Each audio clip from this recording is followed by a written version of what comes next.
Yeah. So we're with Kumara's litter. They're 3 weeks of age, and what we've been trying to do is work on as the litter to get a even response rather than a split litter. I think we're just about there. See if we get the attraction going. Hey, blah, blah, blah, blah. That's what I've been working on, is trying to get this so you get a response that is they're coming over, you get the pat response, everything else. Today they're going to get introduced to food for the first time, and we're going to use food for part of our test. This environment here is basically soundproof. Everything that they get introduced to, I'm introducing. There's nothing outside that is affecting their response or anything like that. Hello. So, make a bit of a mess now and see if they're ready for food. I know they are. But I want to get their attention with, oh, all pissing everywhere. We have to change everything again, don't we? Dear. So, hey, that's good. We like that. So, they have a very good response, very strong response to me, which is good. That's what we've been working on. As I said before, previously the last 2 litters with Kumara have been a split litter, and this is what we're going to find out in a minute when we introduce something that they've never heard or seen before. I just want to grab their attention and get them all facing the right way, because this is hey, blah blah blah. So what do we do here? What do we do? We're still peeing everywhere. Dear.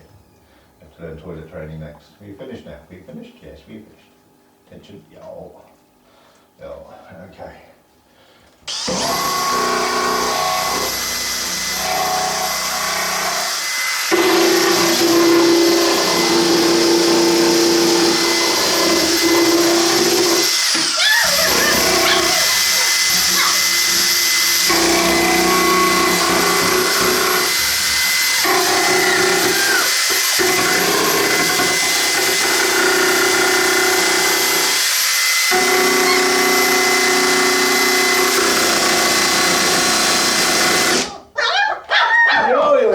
So we had one that moved away.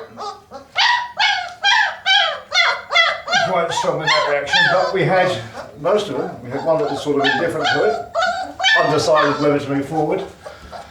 But the other 3 was instantaneous, they're coming forward. So that's the response I can work with. We've only got 2 different types of responses. Last time we did the Kumara litter, we had actually 4 different responses. And it's very difficult because then you're working at 4 different levels with the puppies all the time.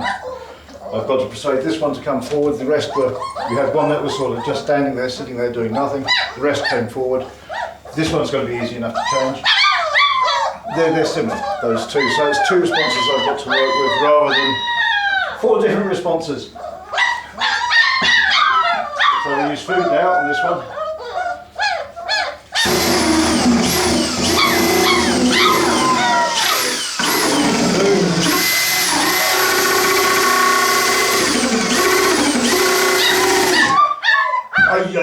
So what we've got here is compared to, yo, should we get some food? Shall we? Come on, have some food. How about trying that? It's right in front of me. Right. How about that? Oh yeah, that's good stuff, isn't it? That's yours from now on, mate. How about that? How's about that? Oh yeah. Don't walk in it. So, as I say, it was a very strong response. 3 of them came straight over. We had one that was sitting there, one did move away. That's a lot easier to work with than 4 different responses where you've got some staying, some moving, going away, doing whatever. Yeah, and it's pretty instantaneous with those 3, which is very, very quick. There was no real reflection on it, it was just moved towards the noise. And, that's a curiosity, that's very easy to work with curiosity. The trouble with curiosity is it can lead to a high prey drive. Because something that's curious about something that's moving, so that's what we push down on anyway. But what you've seen, the difference in this litter compared to Kumara's litter compared to last 2 times, that's imprinting. We've influenced the way the puppy development has been. It's only now they're online. What happens now is conditioning, which is different to imprinting, and it's reinforcing conditioning is where we're going with it now. We've got to pull this puppy that was over there, but he's keen on food, as you saw. He's following the food, so that's going to be easy enough. And we use food all the time. It's what stimulates the puppies. With Jam's litter, she's permanently moving, using her food supply to move the puppies. And that's what we're going to do exactly the same. It's the most natural thing in the world. That's what stimulates the dog. And that's what we're going to use. And they are now dogs. They're no longer puppies. They're little dogs. And what we're seeing is their instinct and the way they react at this age. And this lasts for about a week, 10 days or so. And then the conditioning and their response to the world does change. It masks everything you see. But we're seeing the puppies for what they actually are. And I'm immensely happy with that. It's a very strong response.